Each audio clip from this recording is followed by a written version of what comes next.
MSS ప్రేక్షకులకు నమస్తే. నేను మీ మండల సంజీవ. మిత్రులారా, ఈరోజు ఈనాడు, వెలుగు, ఆంధ్రజ్యోతి, నమస్తే తెలంగాణలో ఉన్నటువంటి ప్రధానాంశాలు సార్ చూస్తే, ఈరోజు ఈనాడులో ఉన్నటువంటి ప్రధానాంశాలు సార్ చూద్దాం.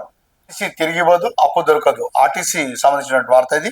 ఎస్సీఏ ఆఫీసులో సిఐడి సోదాలు, నిందితులను ఉప్పల్ స్టేడియానికి తరలించి విచారణ. అధ్యక్షుడు జగన్మోహన్ రావు సహా ట్రెజరీ సీఈఓను ప్రశ్నించిన అధికారులు, ఆఫీస్ రికార్డులు, కంప్యూటర్ మెయిల్స్ పరిశీలన అనేటువంటి వార్తలు.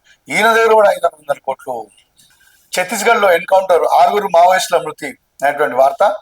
ఆర్డినెన్స్ పై గవర్నర్ న్యాయశాల పంచాయతీరాజ్ చట్ట సవరణ ఫైల్ ను స్టడీ చేస్తున్న జిష్ణుదేవ్ గవర్నర్ గారికి సంబంధించిన వార్త ఇది. పత్రికలో ఉన్నటువంటి ప్రధానాంశాలు చూద్దాం. 21 లోపు జాబితా పంపండి, ఈ నెలాఖరులోగా పార్టీ పదవులు భర్తీ చేస్తాం, జిల్లా ఇన్ఛార్జీలను ఆదేశించిన మీనాక్షి నటరాజన్ అనేటువంటి వార్త ఇది. గాంధీ భవన్ సంబంధించిన వార్త ఇది. కేటీఆర్ కు సబ్జెక్ట్ లేదు, ఎంపీ చామల కిరణ్ కుమార్ రెడ్డి ఎద్దేవా అనేటువంటి వార్త. బీఆర్ఎస్ సెంటిమెంట్ వ్యాఖ్యలు మానుకోవాలి అనేటువంటి వార్త ఇది. సిపిఐ నారాయణ సంబంధించిన వార్త ఇది. గొడవలో మీ జోక్యం ఏమిటి? సిద్దిపేట టు సిఐ ఎం శ్రీనివాస్ తీరుపై హైకోర్టుపై చర్యలు తీసుకోవాలని ఎస్పీకి ఆదేశం.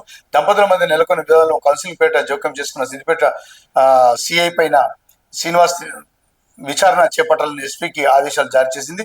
అదేవిధంగా కౌన్సిలింగ్ పేరుతో ప్రతిరోజు పోలీస్ స్టేషన్ హాజరు కావాలని, భార్యతో వివాదాన్ని పరిష్కరించుకోవాలని బెదిరిస్తున్నారని చెప్పేసి ఈ యొక్క వార్త ఉద్దేశం. మిత్రులారా, మరి గతంలో కూడా అనేక సార్లు ఈ సివిల్ మ్యాటర్లలో పోలీసుల ప్రమేయంపై అనేకమైనటువంటి హైకోర్టు సీరియస్ గా తీసుకున్నటువంటి విషయం తెలిసిందే. మరి అదేవిధంగా సిద్దిపేట టు సిఐ శ్రీనివాసు మరి దంపతుల పేరిట రోజు పోలీస్ స్టేషన్ పిలవడం, వారికి కౌన్సిలింగ్ చేసుకోవడం, బెదిరియడం, దీనిపైన హైకోర్టు సీరియస్ గా తీసుకోవాలని వీరికి సంబంధించి ఇమీడియట్ గా ఎస్పీకి ఆదేశించారు.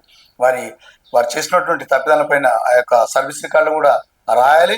మరి ఒక విషయం స్పష్టం చేస్తున్న మిత్రులారా, ఏంటంటే ఈ యొక్క పోలీసులు ఈ యొక్క దంపతుల మధ్యలో గొడవల మధ్యలో ఈ విధమైనటువంటి తీర్పులు చెప్పుకుంటా మరి అనేకమైనటువంటి లా అండ్ ఆర్డర్ చేతులు తీసుకుంటారని చెప్పేసి హైకోర్టు అనేక సందర్భాల్లో మరి వారి తీరు పైన ఇది చేసినప్పటికీ కూడా వారి తీరు మారడం లేదని చెప్పేసి వారితో ఒక ఉద్దేశం.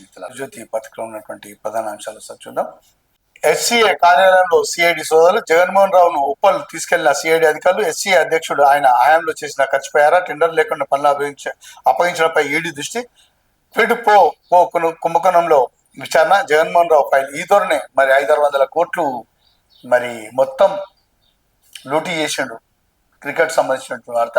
ఈ 4 వరుసలుగా 15 జాతీయ రహదారులు, రాష్ట్రంలో 33,000 కోట్లతో పనులు, 1123 కిలోమీటర్ల మేర అభివృద్ధి పనులకు కేంద్రం పచ్చజెండా అనేటువంటి వార్త ఇందులో చూస్తున్నాం మిత్రులు.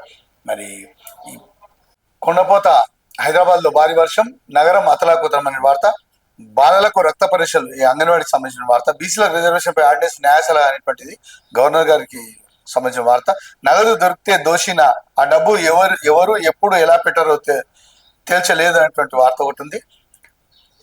నాగారం ఐఏఎస్ల భూములపై విచారణ కమిషన్ వేస్తారా అనేటువంటి వార్త. నమస్తే తెలంగాణ ఉన్నటువంటి ప్రధాన అంశాలు సార్ చూద్దాం. మోదీకి ఆర్ఎస్ఎస్ ముక్తాడు, వరుస వైఫల్యాల వేళ మోదీ షాక్ చెక్, పట్టు బిగించే పనిలో సంఘ్ పరివార్ అనేటువంటి వార్త. వయసు కాదు అసమర్థతే కారణం, ఇష్టారాజ్యం భూముల భోజ్యం, ప్రైవేటు పలహారంగా గోపన్పల్లి భూములు అనేటువంటి వార్త ఇందులో కనిపిస్తుంది. మరి మిత్రులారా, ఈరోజు ఈనాడు, వెలుగు, ఆంధ్రజ్యోతి, నమస్తే తెలంగాణ ఉన్నటువంటి వార్తలు చదివి మీకు వినిపించే ప్రయత్నం చేశాం. ఇవి ఈనాటి వార్తలు మిత్రులారా. నమస్తే.